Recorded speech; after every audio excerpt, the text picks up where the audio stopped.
Ένα, δύο, τρία, πάμε. Καλησπέρα. Καλησπέρα. Δίπλα μου έχω το Χρήστο με ένα Citroën Saxo Turbo από το 0400. Πες μου λίγα πράγματα για τα αμάξι. Είναι 1600 κυβικά, η γνωστή συνταγή από το κίτρινο Rally Turbo. Έχει μεγάλη τουρμπίνα Precision 62-62. Έχει πολλή μελέτη και βελτίωση σε όλους τους τομείς. Όσον αφορά τη μετάδοση, Κλασική μετάδοση ΒΕ, η δίλητρη που βάζουν όλοι πλέον. Με ημιαξόνια Citroën Challenge, τα γνωστά για τη μετάδοση αυτή. Δισκόπλατο φοράει δίδυσκο για να αντέξει τα κιλαροπής. τι βάρος έχει το αμάξι? Τα αμάξι έχει περίπου 890 κιλά, πιστεύω είναι ζυγισμένο χωρίς τα καθίσματα. Άρα σε αυτή κατηγορία θα μπορέσει να τρέξει. Είναι Β1 το αυτοκίνητο, έχει μοκέτα, έχει καθίσματα, αλλά συγκεκριμένα για σήμερα δεν τα έχει. Έτυχε Αποκλειστικά για τις μετρήσεις, τα βγάλαμε να δούμε τι μπορεί να κάνει. ακριβώς, για να το κάνουμε ίσως καλύτερο. 5 κιλά από εδώ, 5 από εκεί, βοηθάνε. Μαζεύονται. Όσον αφορά το θέμα του εγκεφάλου, τι φοράει? Φοράει και EMS, προγραμματίζεται στην Dynodrome ή αλλιώς Άλιας, όπως το λένε, Στο Γιάννη. στο Γιάννη.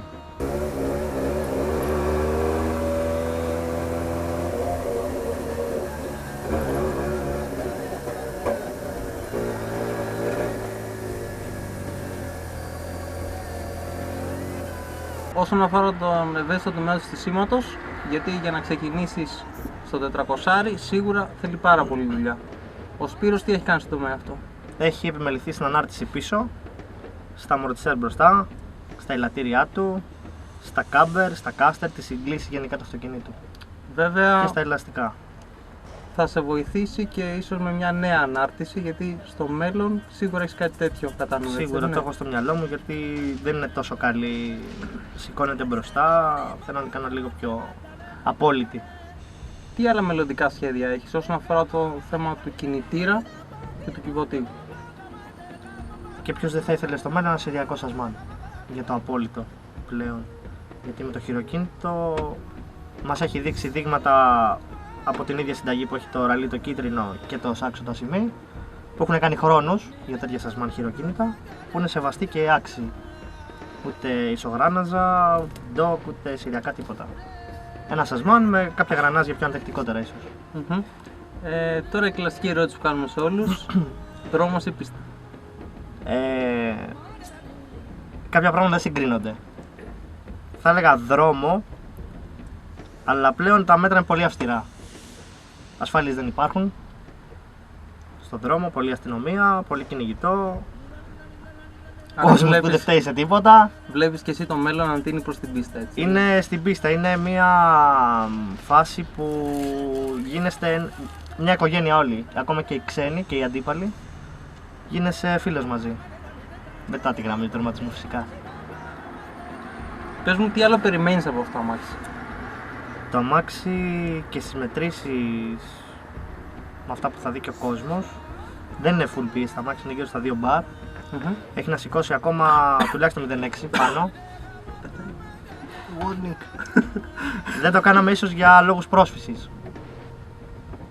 Ίσως ήταν χειρότερο, μπορεί να ήταν καλύτερο. Μας έδειξε σε παλιότερη μέτρηση 11.6 και 11.5 στο 400. Στο δρόμο φυσικά, με λάστιχα Togio 2.25. Αλλά βέβαια σε μια πίστα αυτός ο χρόνος θα μειωθεί κατά πολύ. Σίγουρα με άλλα λάστιχα μπαλόνια όπως τα λέμε. Με κόλλα, καλή πίστα πάνω απ' όλα. Θα είναι πολύ καλύτερο πιστεύω. Αλλά παρόλα αυτά κάτι σε ελκύει ακόμα στον δρόμο, έτσι δεν είναι? Φυσικά. Άρα πιο πολύ της κόντρας, πιο πολύ νύχτα. Αγαπημένη σου κόντρα με αυτό το αμάξι? Αγαπημένη μου κόντρα με αυτό το αμάξι είναι με πολλά και διάφορα, αλλά όχι στημένες. Είναι με μεγάλα αυτοκίνητα, Ferrari, Porsche.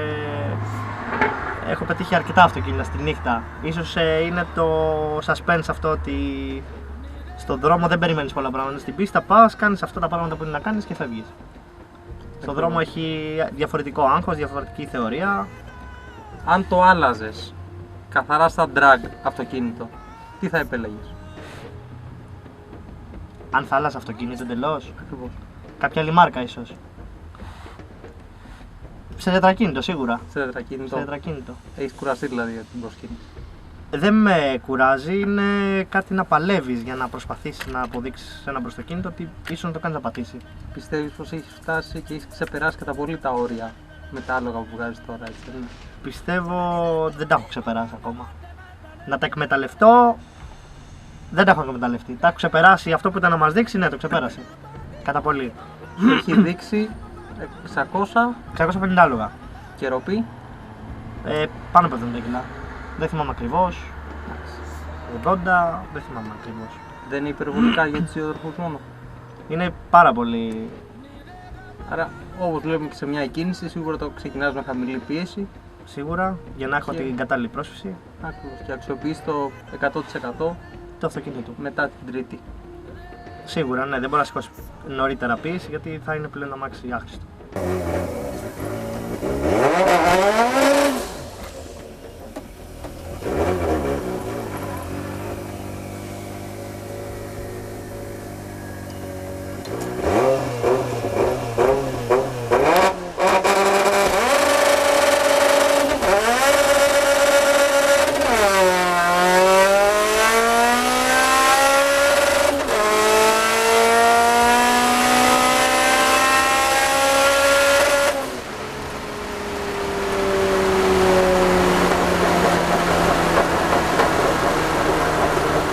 Όσον αφορά την κινητήρα, δύσκολα θα πιστέψουν πως είναι 1600. Πολύ δύσκολα, ήδη λένε ότι είναι 18 τα αμάξι.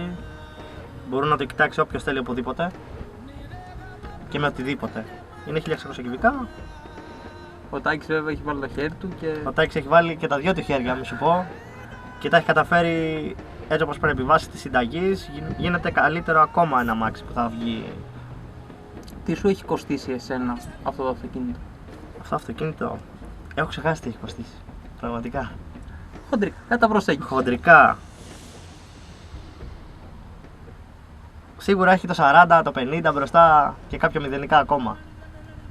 Ωραία. Με αυτά τα λεφτά έπαιρνες άνετα ένα τετρακίνητο αυτοκίνητο. Έπαιρνα ένα άνετα τετρακίνητο.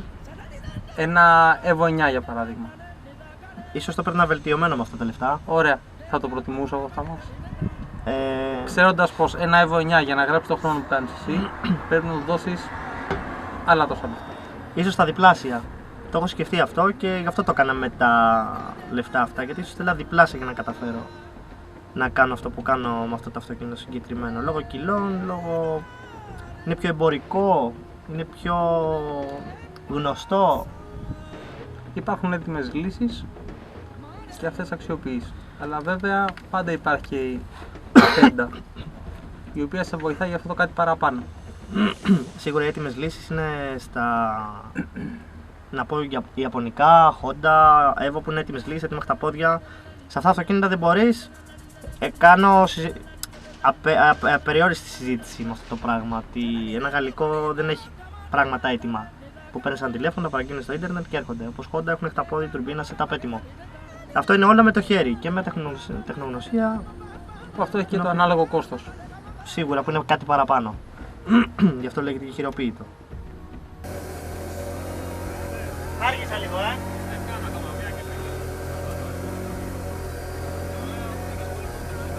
Τρίτη μην πρισκόπη, κάνει την πλάτη, μην σου πάρει σηκώ την τρίτη τέταρτη. Ναι. Ξεκίνα μία, πήγαινε χαμηλά και κάνει δοκιμή, ξεκίνα από την ταβέλα. Στη γέφυρα εδώ. Την ταβέλα την πλαστική. Ωραία. Στη μικρή του πίεση είναι ένα 5 με εκατοστάρα, δεν μπορείς να σηκώσεις άλλο, χωρίς αγωνιστική VP import, που ξεφεύγει στα 2 bar. Τα max το έχουμε δει μέχρι 2.1 τι κάνει στον δρόμο. Τα max μπορεί να σηκώσει μέχρι 2.5, 2.6, ίσως και λίγο παραπάνω. Σε συνθήκες έτσι να Η μετάδοση θα αντέξει σε αυτή την πίεση. Η μετάδοση έχει αποδείξει με όλα τα ζόρια. Πιστεύω ότι δείχνει ότι αντέχει. Σαφώς ότι η εξέλιξη δεν σταματάει και στη μετάδοση, θα βρούμε και όλο κάτι πιο καλό. Να συνεχίσουμε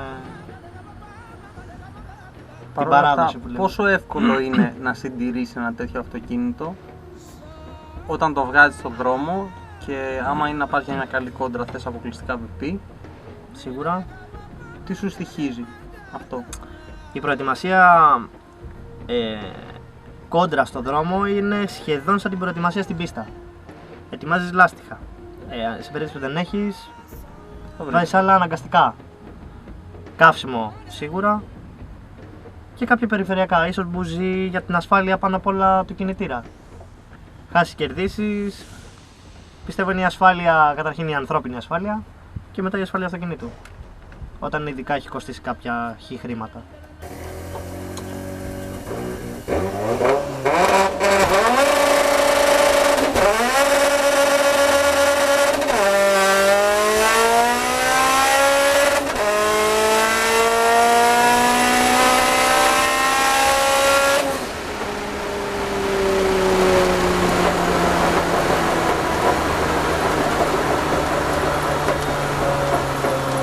Πες μου σε παρακαλώ, πόσες στροφές αγγίζει ο 1600 κινητήρα? Ο συγκεκριμένος αγγίζει και τις 9, έχουμε δει 9% στο δυναμόμετρο. Με ωφέλιμα περίπου από τις 4,5 ίσως είναι που λέμε στα ντουζένια του, στη δύναμή του, εκεί που πρέπει. Πλήρη πίεση έχεις? Πλήρη πίεση στα 2,4, 2,6. Ναι, σε στροφές. Πες μου. Περίπου 5,5. Ναι, 5,5, 5 ίσως. Ωραία. Άρα μετά αξιοποιείς ένα φάσμα 3.500 στροφών μέχρι την επόμενη αλλαγή. Σίγουρα. Στα 400 αν προλάβω μέτρα, να δω. Ίσως είναι και λιγότερες οι στροφές. στα 400 μέτρα βγαίνεις με Τετάρτη. Τετάρτη και περίπου 230 χιλιόμετρα. Ωραία. Και για τα πρώτα 100 χρειάζεσαι τα πρώτα 100 χιλιόμετρα. Τα πρώτα 100 πιστεύω τα καλύπτω με 1,5 μπαρ. Με 2 σχέσεις ή με μία λέγει? Με 2 σχέσεις. Με 2 σχέσεις.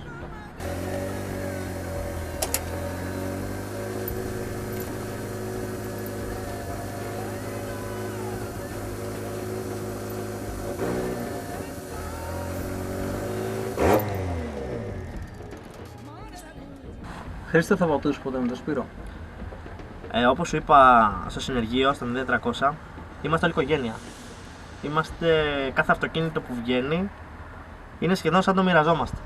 Χαιρόμαστε για την νίκη του, χαιρόμαστε για την βελτίωσή του, χαιρόμαστε για κάθε τι που είναι πάνω στα μάξι επειδή είναι δικό μας. Είναι σαν δικό μας. Ένα μάξι όταν είναι εισάξια, ίσως παίζει ρόλο στην οδήγηση πολύ. Καθαρά οδηγός. Απλά έχει θέσει ένα ορόσημο ο Σπύρος. Ναι. Αυτό εσύ θα προσπαθείς να το ξεπεράσεις? Θα προσπαθήσω να το κάνω καλύτερο, όχι να το ξεπεράσω. Για όλους μας. Καθαρά σε μορφή συναγωνισμού, όχι ανταγωνισμού. Δεν το βλέπω, ναι, συναγωνισμού ναι, να το δω σαν ομάδα ότι έχουμε το ίδιο αυτοκίνητο, την ίδια μάρκα, την ίδια βελτίωση και κάποια πράγματα ίσως παρεμφερεί, ναι, η ίδια ή κάποια άλλα βελτιωμένα σημεία του αυτοκινήτου. Θα προσπαθήσω να αποδείξω στους άλλους ότι κάθε τι καινούριο που βγάζουμε είναι ακόμα καλύτερο. Και το έχουμε αποδείξει πάρα πολλές φορές.